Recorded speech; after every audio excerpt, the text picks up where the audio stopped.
Saudações, caros alunos da Academia SPCM, eu sou o Arthur Delguercio Neto, estou aqui para apresentar mais um conteúdo da nossa Academia SPCM.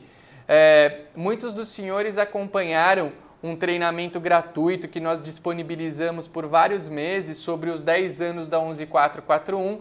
Falamos de maneira um pouco mais avançada sobre escrituras de separação, divórcio, dissolução de união estável e inventário.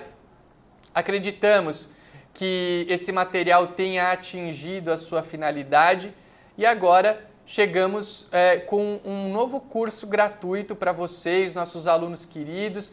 Para aqueles que já são alunos, é um presente, um agradecimento por toda essa parceria que a gente vem fazendo ao longo dos últimos anos. Hoje a Academia SPCM é uma plataforma consolidada no mundo do universo notarial e registral. E para você que não conhece a academia, uma oportunidade de sem qualquer tipo de custo conhecer e decidir se quer ou não ir adiante com outros dos nossos materiais. Tem muito material notarial e registral, seja lá qual for a sua intenção principal. Você é concurseiro? Tem material. Você trabalha em cartório e quer melhorar a maneira com que exerce a atividade? Temos material. Você é advogado e quer fazer uso dos cartórios para se beneficiar no exercício da sua profissão, para ter uma advocacia potencializada? Tem material. E falando em advogados, o tema desse nosso curso gratuito é a advocacia extrajudicial. Vocês já ouviram falar nesse tema, pessoal? Advocacia extrajudicial? Para quem não conhece, essa terminologia vem sendo utilizada para denominar uma nova maneira de exercer a advocacia dentro das serventias extrajudiciais, dentro dos cartórios. Hoje, um bom advogado não é aquele advogado que necessariamente ficará brigando, discutindo no poder judiciário. Às vezes isso é necessário, mas a ideia é que você possa resolver as pendências do seu cliente de maneira rápida, com um bom custo, com segurança, porque com esses 3 elementos o seu cliente vai ficar feliz e você, advogado, vai ficar mais feliz.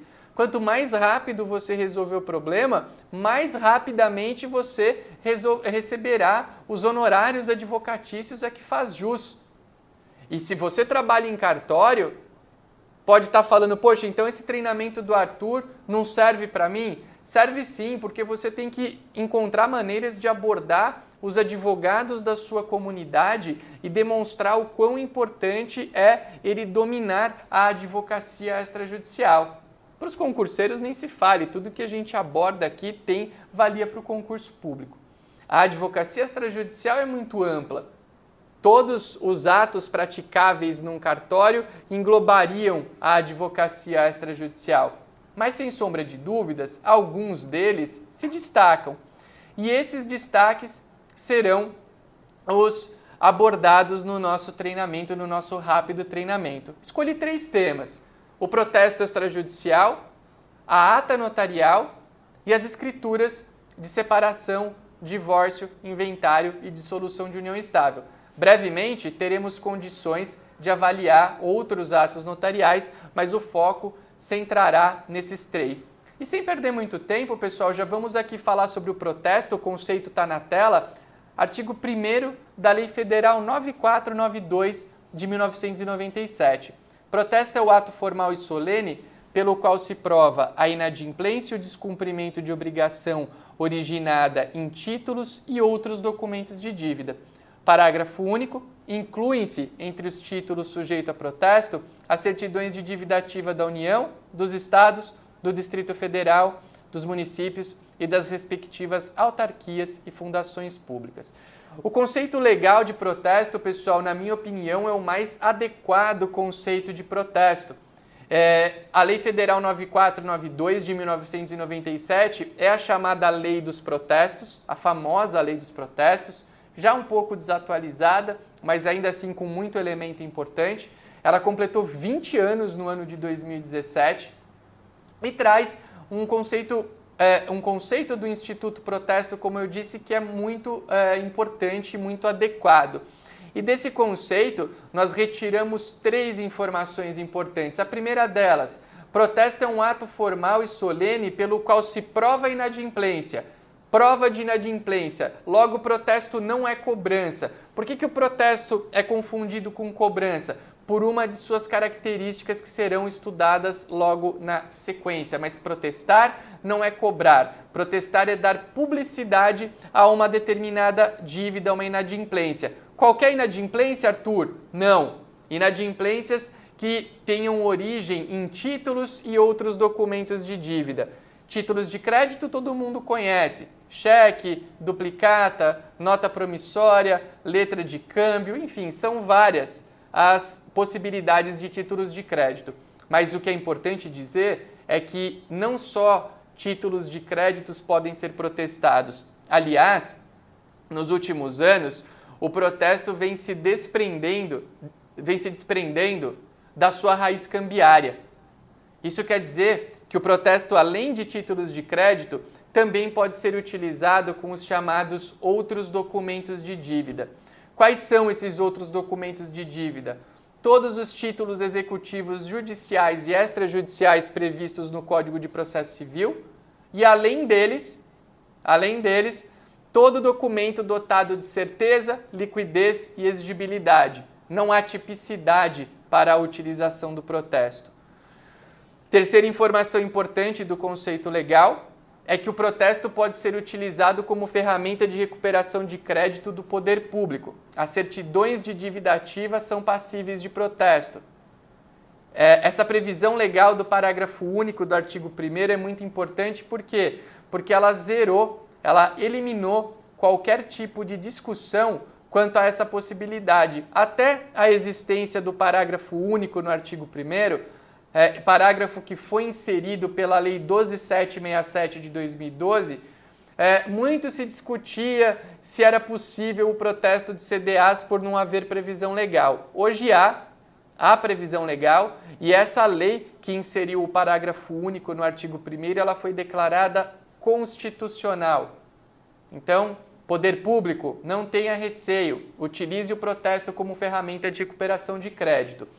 Arthur, você está falando muito em protesto como ferramenta de recuperação de crédito. Por quê? Porque as características do protesto são valiosas para qualquer credor e elas induzem o devedor a pagar. Vamos falar da primeira característica do protesto aqui na tela e, para mim, é uma característica, se não a mais, uma das mais importantes. O protesto é um ato gratuito para o credor no estado de São Paulo e em outros estados do Brasil. Essa característica do protesto, ela é de enorme valia, por quê? Porque para o credor, em regra, não custa nada protestar. Seja você tem lá 10, 100, 1000 títulos ou outros documentos de dívida, manda para o cartório sem custo. Arthur, tem alguma possibilidade que o credor vá pagar esse valor das custas do protesto? Sim, se ele, credor, voluntariamente solicitar a retirada, formular a desistência do protesto depois de formalmente protocolado. Aí você pode pensar, pô, mas esse cara tá louco, ele manda para protesto e pede para não protestar? Isso não existe. Em tese existe, por quê? Porque existem alguns credores que são procurados pelos devedores em que aspecto? Senhor credor, olha, eu recebi aqui uma intimação, não posso ser protestado, mas eu não tenho condições de pagar. Vamos renegociar? Dentro dessa renegociação, você arca com as custas do protesto e solicita a retirada? Tudo bem, é uma faculdade que o credor tem, mas a regra é que o protesto é gratuito para o credor. Gratuito não só o protesto, pessoal, na tela aqui nós temos que, além da gratuidade do apontamento, é possível a consulta gratuita de protesto, acessando via internet ou via aplicativo o material da SEMPROT, do Instituto de Protesto de São Paulo, www.protestosp.com.br, ou baixe esse aplicativo IEPTB-SP Protesto SP, que está disponível tanto na Google Play como na App Store. Com esse aplicativo, você tem condição de, sem qualquer tipo de custo zero, saber se uma pessoa tem um protesto em seu nome ou não. Olha que legal. Então você é um comerciante e quer de repente saber se vale a pena conceder um crédito para uma determinada pessoa, use as ferramentas que o Instituto de Protesto te faculta, que ele te dá à disposição de maneira gratuita. Basta acessar o site ou baixar o aplicativo. Não se perde muito tempo. Protesto, mais uma característica, ele é rápido. Olha aqui na tela, o processo de protesto ocorre em apenas aproximados 5 dias úteis. Legalmente, todos vocês, acredito, tenham essa informação, o prazo para o protesto é de 3 dias úteis, o famoso tríduo legal. Por que a gente põe 5 dias úteis aqui como uma média? Porque podem existir algumas circunstâncias que alarguem o prazo do protesto.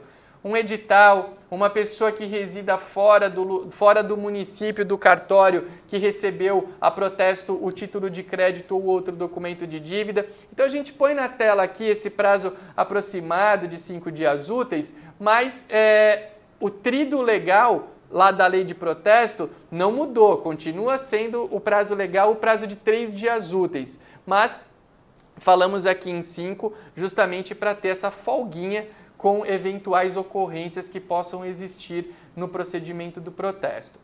Uma nova característica importante do protesto aqui na nossa tela, ele é revestido de toda a segurança jurídica, restringindo o crédito do inadimplente caso não efetue o pagamento.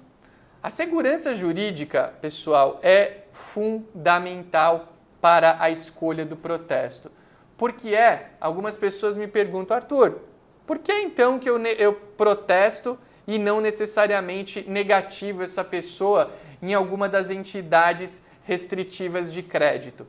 Como o Serasa, a Boa Vista, podemos dar os nomes aqui, porque nenhuma delas tem a segurança jurídica que o procedimento do protesto tem, fruto da fé pública atribuída aos tabeliões de protesto, que, por sua vez, tem origem na Lei Federal 8935 de 94 e na Constituição Federal em seu artigo 236. Além da segurança jurídica, ao optar pelo protesto, você gera a restrição, o abalo ao crédito do devedor se ele não pagar. E aqui entra o porquê do protesto ser confundido com uma cobrança. Olha aqui na tela o abalo ao crédito. Com o protesto, além do nome do devedor passar a constar da base de dados dos cartórios de protesto, no site aplicativo que eu já mostrei para vocês há pouco, esse nome também vai constar nas certidões de protesto, na Boa Vista e no Serasa. Tudo isso de maneira gratuita e com um único ato num procedimento revestido de segurança jurídica. Por quê? Porque os birôs de crédito, Boa Vista, Serasa, eles adquirem as informações do cartório de protesto para alimentar a sua base de dados. Logo, com um único ato, que é o protesto, você gera uma tríplice negativação. Serasa, Boa Vista, site do Instituto de Protesto, protestosp.com.br. Tudo isso, pessoal, gratuitamente, não se paga um centavinho sequer, com segurança jurídica, com fé pública. Protesto é um grande negócio. E esse abalo ao crédito que nós mostramos é o que confunde ou que gera a confusão do protesto com uma cobrança. O protesto não é cobrança, mas ele é confundido com cobrança por quê? Porque se o camarada não pagar, ele vai ter o crédito dele restrito. Ele vai fazer um parcelamento num grande magazine, ele vai tentar obter um crédito junto a uma instituição financeira e ele não vai obter. Por essa simples razão, ele tem que pagar, porque senão ele não consegue comprar. Tá bom? Abalo ao crédito é o que transforma o protesto numa, vamos chamar assim, numa, entre aspas, cobrança, mas ele não é cobrança, tecnicamente, juridicamente, ele é uma publicidade que se dá a uma dívida com origem em título ou outro documento de dívida. Mais uma característica aqui, finalizando a análise de características do protesto, na tela, ele evita o ajuizamento de ações de cobrança. Os tabeliães e oficiais, de maneira geral, são pilares de um fenômeno conhecido como desjudicialização. deixar que o Poder Judiciário somente interfira naqueles casos nos quais isso seja efetivamente necessário.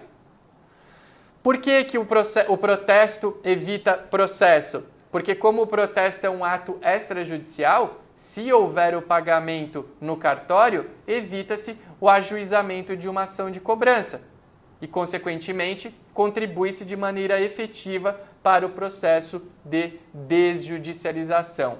Por isso, pessoal, escolher o protesto não só é uma maneira de receber os mais variados débitos, créditos de maneira rápida e eficaz, mas também, de uma certa maneira, é uma forma de contribuir com a sociedade. Porque o Poder Judiciário já tem tantas coisas para resolver, deixemos que ele resolva os casos nos quais seja imprescindível a sua participação. Encerramos aqui a nossa primeira aula e retornaremos em breve com mais conteúdo. Muito obrigado!